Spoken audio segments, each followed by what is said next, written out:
아,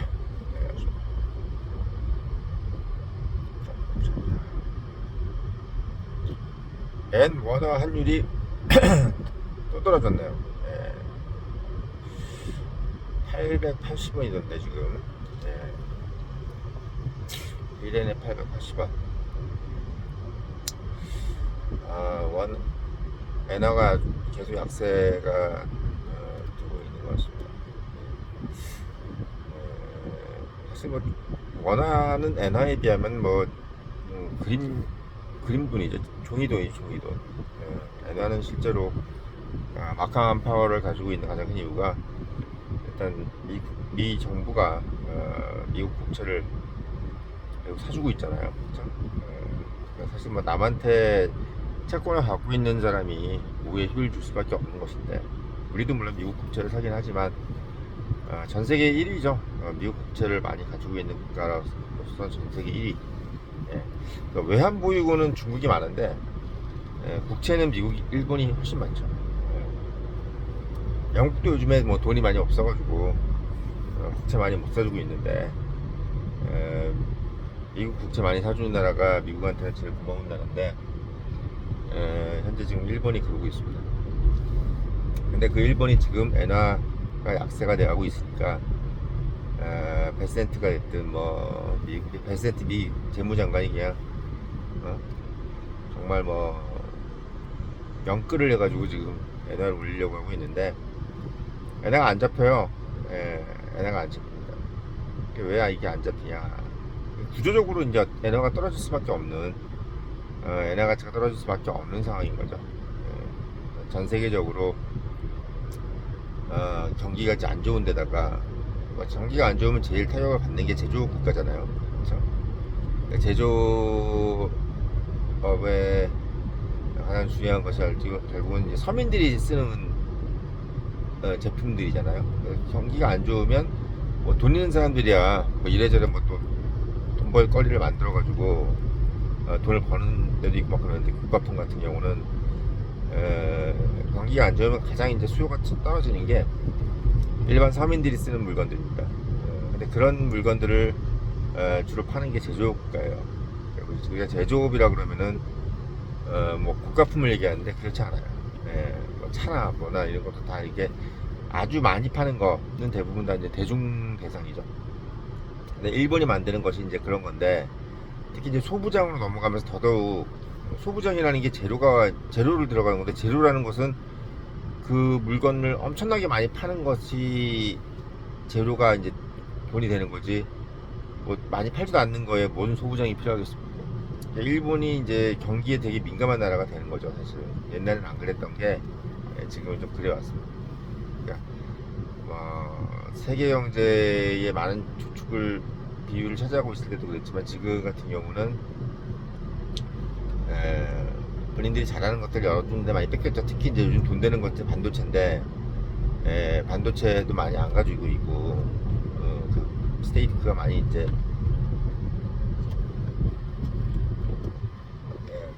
그런 상황이죠. 예. 그래서 지금은 봤을 때 제일 중요한 게, 엔화가 이렇게 이제 계속 약세가 되면은 원화는 어떻게 될 것이냐. 원화도 같이 약세가 될 거예요. 예. 왜냐면 뭐 아시아 통화를 이제 비슷하게 보는 경향이 많기 때문에, 물론 옛날에는 엔화 따로 아시아 따로였는데, 지금 이제 경제가 이제 한국이나 일본이나 비슷하게 돌아가기 때문에 엔화나 한국 돈을 이제 비슷한 어떤 추세로 보는 거죠. 그래서 엔화가 이렇게 안 떨어지는 이유가 뭘까? 자꾸 여러 가지 이제 유튜브에서 얘기를 많이 하는데, 일단 기본적으로 일본이 이제 우리가 이제 돈이라는 것도 결국은 투기 심리잖아요. 원화라는 것이, 또는 엔화라는 것이, 또 달러라는 것이, 그 돈이 많이 필요해야 어떻게 보면은 그 가치가 올라가는 건데, 엔화의 가치가 올라갔던 가장 큰 이유는 뭐냐면, 엔화가 저리로 전 세계에 뿌려질 때 그 돈을 가지고 이제 위험 자산에 투자를 하는 거죠. 그러니까 아주 싼 금리를 가진 돈은 좀 출렁거리더라도 내가 그거를 버틸 수가 있잖아. 예, 그러니까 좀 예를 들면 뭐 비트코인도 그렇고 막 이렇게 출렁거리는 자산은 내가 지금 수익이 안 나더라도 아 이거 뭐 금리가 없으니까 뭐 제로 금리인데 뭐 그냥 버티지 뭐 이렇게 될 수 있단 말이지. 근데 금리가 많은 돈은 그렇게 버틸 수가 없죠. 그러니까 엔화를 빌려다가는 보통 어디다 투자를 하냐면 예, 위험 자산에 투자를 많이 한단 말이야. 근데 그 위험 자산이 예, 지금 이제 별로 인기가 없는 상황인 거죠. 그러니까 달러에 자꾸 이제 욕심을 많이 내는 거야 사람들이. 그러니까 안정적으로 성장하는 곳이 어디냐? 아, 미국이다. 아, 그럼 미국 달러를 사서 미국에다 투자해야 되겠네. 이게 모든 사람들이 공통적인 생각인 거예요 지금. 예, 전 세계 모든 사람들이 이 생각을 하고 있는 거야. 그러다 보니까 엔화라는 것이 뭐 굳이 이렇게 필요하지가 않은 거예요. 엔화 가치가 자꾸 떨어지는 이유가 그거야. 예. 자꾸 사람들이 달러를 가지고 뭘 하고 싶은 거예요. 예. 그나마 미국 경제는 그래도 어떻게든 우상향 한다고 하니까, 예. 다른 경제들은 약간 불안하고, 특히 유럽 같은 경우도 뭔가, 응? 자꾸 뭐 안 좋다고 하니, 돈 넣기도 그렇고, 그리고 이제 성장률이 너무 떨어지다 보니까 돈을 못 버는 거지. 이런 상황이 되다 보니까 이제 엔화를 내가 뭐하러 사냐, 차라리 달러를 사겠다. 그래서 달러 수요가 많아지는 거고. 그러다 보면 이제 엔화는 자꾸 이제 어떻게 보면 약해질 수밖에 없는 것입니다. 그 상황이 지금 계속 이제 진행이 되고 있는 거예요. 그러다 보니까 일본 정부가 아 이렇게 되면 엔화 가치가 자꾸 떨어지면은 사실 뭐 가장 중요하게 본인들이 이제 수익에서 그 역량이 그만큼 떨어지는 거죠. 엔화 가치가 떨어진다는 것 자체가 일단 여러 가지 이제 문제가 일어나는 겁니다. 근데 그 부분을 이제 해소하기 위해서는 일본 금리를 이제 올릴 수밖에 없는 거죠. 금리를 올리면 그래도 엔화를 좀 가지려고 하지 않겠느냐 이렇게 생각을 하는 건데 일본 금리가 사실 뭐 미국 금리나 이런 데에 비해서 너무 적다 보니까 뭐 1% 정도 올렸다고 해서 지금 현재 1%인데 기준금리 1%인데 1% 됐다 가지고 뭐 미국에 비해서도 뭐 거의 2% 차이가 나고 이러니까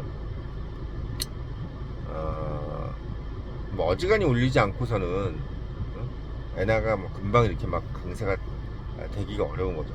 또 재밌는 거는 예전에 엔화가 엄청나게 강세였을 때도 제로금리였는데 금리가 이렇게 막 1, 2%씩 돼 있다고 한다면은 뭐 과연 엔화를 가지고 뭘 그렇게 할 게 있겠느냐. 금리를 내가 저렇게 많이 가져가면서 엔화를 굳이 찾진 않는 거죠. 이게 약간 엔화 금리 인상의 역설인데 사람들이 생각할 때 금리가 인상되면 무조건 강세가 된다고 생각하는데 그렇지가 않아요. 우리도 옛날에 보면은 IMF 때 원화값이 똥값이 됐는데도 금리가 막 10% 이상 15%씩 막 갔단 말이야. 그러니까 보면 금리가 높으면은 가치가 올라가야 되는데 그렇지가 않다는 얘기죠. 그러니까 이게 지금 이제 어떻게 보면 참 아이러니죠, 아이러니. 아이러니. 그러니까 그만큼 이제 그 국가의 통화 자체가 불안하고 아무도 그 국가의 통화를 가지려고 하지 않으니까 가치는 떨어지는데 또 중앙정부 입장에서는 가치가 떨어지니까 계속 이제 금리를 올려서라도 가치를 방어하고 싶은 거야. 그러니까 극단적인 어떤 방법을 쓰는 거죠. 그러니까 일본도 사실은 그럴 수 있기 때문에 지금 걱정인 거고 일본이 이제 금리를 올리면 좀 더 무서워지는 게 뭐냐면 한국은 그때 금리를 올려도 재무 건전성이 좋았어요. 그래서 뭐 우리나라가 이제 그때 15%인가 그랬대. GDP 대비 국가 부채가 15%. 그러니까 얼마나 건실한 거예요. 그러니까 그때 막 강경식 장관이 나와가지고 강경식 부총리가 나와서 아유 펀더먼트는 좋은데 참 계속 울고 막 그랬잖아. IMF가 온 이유가 뭐냐? 아 국회의원들이 막 다그치니까 펀더먼트는 좋았습니다. 뭐 재무 건전성도 좋았습니다. 뭐 이런 식으로 가는 거야. 근데 단순히 정말 외환 보유고만 없었던 거지. 예. 그러니까 한국 돈으로만 재무 구조가 좋았던 거지. 근데 우리가 지금 워낙 단기 부채를 많이 진 상태고 특히 기업들이 단기 부채를 많이 진 상태인데 기업들이 그렇게 이제 돈을 바꿔가지고 돈을 갚아야 될 돈이 많다 보니까 이게 이제 결국은 나라가 되게 재정 건전성이 좋았는데도 불구하고 외국에다 돈 줄 돈이 너무 없다 보니까 이제 문제가 됐던 겁니다. 뭐 한마디로 이런 거죠. 집안 내에는 먹을 게 없나 그득그득한 거야. 막 쌀도 많고 뭐 집도 있고 차도 있고 그러는데 뭐냐면 단순히 지금 캐시가 없어서 현금이 없으니까 갑자기 줄 돈이 없어지는 막 그런 상황이 벌어진 거하고 똑같은 거야. 예, 그런 겁니다. 그래서 지금 일본 엔화가 지금 계속 이제 약세가 되면 이제 어떻게 되느냐 그러면 일본 엔화가 저렇게 약세가 되면 이걸 과연 어떻게 되냐. 근데 가장 이제 두려워하는 것은 미국이 가장 두려워하는 것은 이제 엔화를 받쳐주기 위해서 미국 국채를 팔까봐 걱정인 거고. 근데 미국 국채를 지금 팔아도 문제인 게 이미 10년물 국채금리가 미국 국채금리가 지금 계속 오르고 있어요. 예. 그러니까 지금 뭐 미국 금리를 안 올려도 기준금리를 연준해서 안 올려도 이미 시장 금리는 이미 오르고 있는 거야. 예. 그러니까 기준금리를 그래서 이제 저기 뭐야 개빈 워시가 이 말을 했잖아요 지난달에. 아니 기준금리 왜 뭐하러 올리냐 어차피 시장금리가 이미 오르고 있는데 이렇게 얘기한 거야. 미국 10년물 국채가 이미 오르고 있는데 뭐 굳이 안 올려도 되고 지들이 알아서 올리는데 무슨 가상금리를, 그러니까 한마디로 얘기하면 우리가 기준금리가 가상금리가 있잖아. 그 가상금리가 이미 오르고 있는 건데 굳이 기준금리 안 올려도 이미 오르고 있다 이렇게 얘기를 하고 있으니 얼마나 지금 시장이 먼저 반응하는 거예요. 예. 시장이 먼저 반응을 하는 겁니다. 예. 그러니까 지금 근데 거기다가 만약에 일본이 미국 국채를 판다 이렇게 됐을 경우에는 미국 금리가 더 떨어지겠죠. 미국 금리가 더 올라가겠죠. 그러니까 미국 국채 가격이 떨어지면 금리가 올라가는 거잖아요. 채권량이 그렇잖아. 채권 가격이 떨어지면 금리가 오르는 것처럼 미국 국채 가격이 떨어지겠지. 시장이 많이 나오면 일본이 팔면 그러면 금리가 더 올라가는 겁니다. 그러면 이제 트럼프가 가장 이제 싫어하는 상황이 벌어지는 겁니다. 그러니까 지금 어떻게 보면은 이란 전쟁을 트럼프가 막 강하게 밀어붙이지 못하는 것도 어떻게 보면 일본 때문이에요. 일본이 저러고 앉았으니까 지금. 예. 일본이 어떻게 보면 약간 꼬장을 부리고 있는 거야. 꼬장. 왜? 너희들 우리 막 옛날에 해코지 해가지고 병신 만들었잖아. 이제 니네들이 책임져 이거야. 난 몰라. 국채를 많이 사놨으니까 니네들이 알아서 해. 니들이 무슨 일본 애나 니네들이 알아서 받쳐줘. 막 이런 분위기야 지금. 그러니까 미국이 트럼프 초반에만 해도 막 돈 내놓으라 그러고 뭐 투자가 얼마 할 거냐 그러고 계속 이렇게 했었었는데 투자 가지고 막 그랬었는데 지금은 이제 그때처럼 그렇게 막 해대지를 못하는 이유가 금리가 이제 더 올라가면 안 되니까. 미국 금리가 더 올라가면 시장이 상당히 영향을 받기 때문에 그것 때문에 지금 트럼프는 최대한 미국 금리가 안 올라가길 지금 확수고대하는 거야. 왜? 미국 금리가 올라가 버리면은 돈이 경색이 되고 금융 경색이 일어나면서 결국은 화폐 유통이 떨어지고 그러다 보면 당연히 경기가 안 좋아지죠. 안 좋아지면 결국 미국 증시 내려가는 거고. 뭐 이런 식으로 되는 거. 서민들이 살기 팍팍하다, 경제가 뭐 이렇게 이 모양이냐 이런 식이 나오기 시작하고 그러면서 이제 뭐가 나오겠어요. 그럼 전쟁 왜 일으켰냐, 이게 전쟁을 일으켰으면 이겨야지, 경제가 이렇게 안 좋은데 이런 식으로 자꾸 이제 비난을 받게 되는 겁니다. 이제 그거를 알고 이란이 계속 저렇게 지금 뻗당기고 있는 거예요. 이게 이럴 때 이제 일본이 굳건하게 미국 국채를 계속 사주고 이래야 되는데 그 부분이 미국 국채를 사주기에는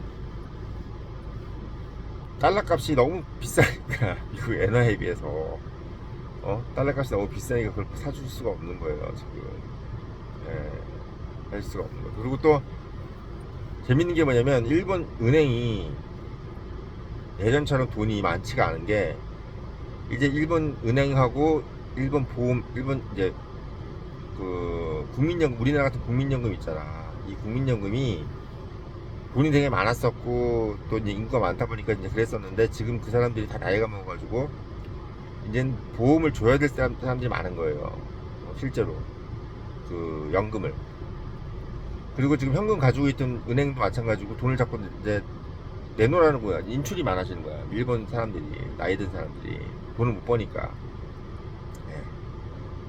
그러니까 점점 이제 은행에 있는 돈을 인출해 가지고 나가니까 일본 은행들이 미국 국채를 많이 사주고 그걸 투자처럼 여겼던 건데, 투자처럼 괜찮지. 왜냐면 미국 국채 지금 금리가 오르니까 괜찮잖아요. 따박따박 주니까 돈을. 그런 상황인데, 사실 요것도 지금 이제 약간 재미가 없었던 게, 옛날에는 일본 증시가 별로 안 좋았을 때는 미국 국채가 괜찮았는데, 지금 일본 증시가 좋잖아요. 그러니까 이왕이면 증시가 훨씬 더 재밌는 거지, 미국 국채보다. 근데 아무튼 뭐 걔네들이 미국 국채 일정 비율 동안 사주기로 한 상황이기 때문에 사주는 건 좋은데, 뭐냐면 돈은 자꾸 없는데 달러 값이 올라가니까 엔화가 더 많이 드는 거야. 근데 엔화 저금이 자꾸 떨어지니까, 저축률이. 엔화 저축률이 일본 사람들, 일본 노인네들이 지금 돈을 지금 집어넣는 돈보다 가져가는 돈이 더 많은 거예요. 그게 지금 문제가 되니까, 여기 이제 일본 뭐 국민연금하고 일본 은행이 지금 더 이상은 이제 달러 국채를 못 사니까 이제 이 부분이 또 이루어지는 겁니다. 그러면서 이제 미국 입장에서는 국채를 더 많이 사줘야지 지금 금리가 내려갈 텐데, 미국 국채를 자꾸 안 사주고 더 사주기가 힘들어지니까 이게 금리가 더 올라가는 그런 상황이 벌어지는 겁니다. 이러니까 지금 개빈 워시는 기준금리를 못 올리죠. 이미 금리가 오르고 있는데 기준금리가 거기서 또 어떻게 올려? 그런 상황인 거죠. 진퇴양난의 상황인 겁니다. 약간 진퇴양난. 전쟁을 참 잘 수행하고 있었는데, 그러면 일본이 말을 안 들어주는 거예요, 지금. 일본이 말을 안 들어줍니다. 그래서 지금 이제 결국은 또 이번에 베센트가 엔화를 사줬잖아요. 근데 엔화를 사줬는데 달러를 팔아서 엔화를 사주면 달러 값이 또, 달러 가치가 떨어지니까 그게 또 싫은 거지. 왜 달러 가치가 떨어지면 미국 물가가 오르잖아. 그러니까 금리는 떨어지길 바라지만 달러 가치는 또 강하길 바라는 거야, 미국은. 금리가 떨어지고 달러 가치가 강해야 물가가 내려가니까, 물가가 내려가면 또 금리가 내려갈 가능성이 있으니까, 이게 아주 복잡해요. 그러니까 또 이게 유로 팔고 딱 엔화 샀다 그러니까 유럽 애들은 또 막 와서 막 뭐라고 그러잖아. 왜 유로를 파냐. 유로 가치가 또 떨어지는 거지.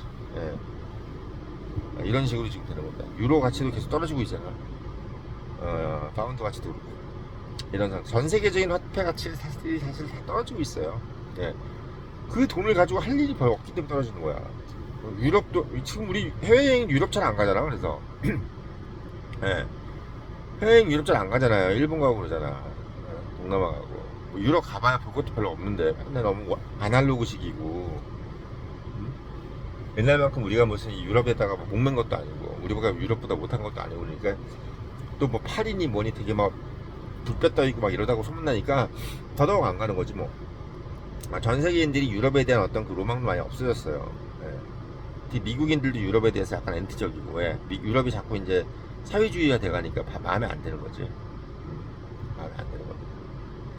그런 것들이 다 이제 물밑이 터져 나오다 보니까 유로화 가치도 떨어지고, 그리고 이제 파운드는 더더욱 말할 것도 없는 거고, 자꾸 이제 달러 가치만 올라가는 거예요. 전 세계에 있는 투자자들이 다 이제 달러를 사서 하고 싶은 거죠. 투자를 하고 싶은 거죠. 그런 부분들이 결국 다 반영이 되는 거예요. 지금 상황은 엔화가 가치가 이제 낮아지는 가장 큰 이유는, 1번 이유는 이제 위험 자산에 투자할 데가 별로 없다. 엔화를 빌려가지고 뭐 비트코인이든 주식이든 뭐 이런 것들을 할 데가 별로 없고, 전 세계 다른 그러니까 뭐 어떤 동남아라든지 한국이라든지 뭐 이런 데다가 이제 엔화를 빌려다가 이제 한단 말이야. 근데 미국에다가 엔화를 빌려서 투자할 수는 없잖아. 미국은 달러가 필요한 거지. 그러니까 옛날에는 미국을 제외한 전 세계 국가에 투자를 하려고 엔화를 빌려서 투자를 하면 쏠쏠했단 말이에요. 특히 아시아 같은데. 일본 자산이 많이 들어가 있는 나라들 있잖아요. 뭐 동남아. 옛날에 그때 바트와 태국 IMF 때 이제 우리가 IMF가 났던 이유가 바트와 화폐가 폭락하면서 이제 그 벌어졌던 일인데, 그때도 이제 엔화 자금이 쏙 빠져나가면서 엔화가 이제 왜 가산 그 공포 위험 자산이 이제 빠진 위험 자산에 대한 수요가 줄어들면요 엔화가 강해져요. 예. 그래서 이런 부분 때문에 엔화는 계속 이제 악화될 수밖에 없는 거죠. 미국을 제외한 다른 국가에 대한 투자에 대한 매력이 없어졌어요. 엄밀히 말하면 아시아하고 중동 뭐 이런 데지. 미국을 제외한 국가, 유럽도 뭐 거의 뭐 엔화 빌려서 하긴 그렇고.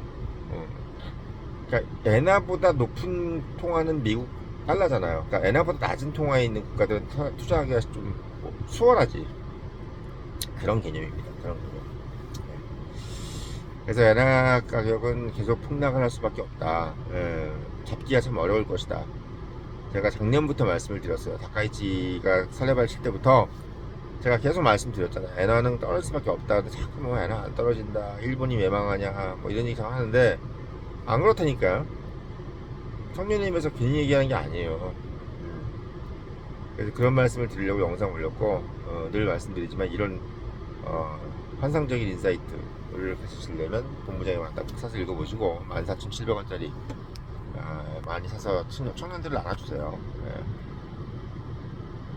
오디세이 영화 보는 것보다 100배 좋습니다. 100배 100배입니다. 100배. 그 다음에 청년의 유료 구독 마찬가지죠. 7,000원짜리 청년의 유료 구독 당부드리면서 영상 마치겠습니다.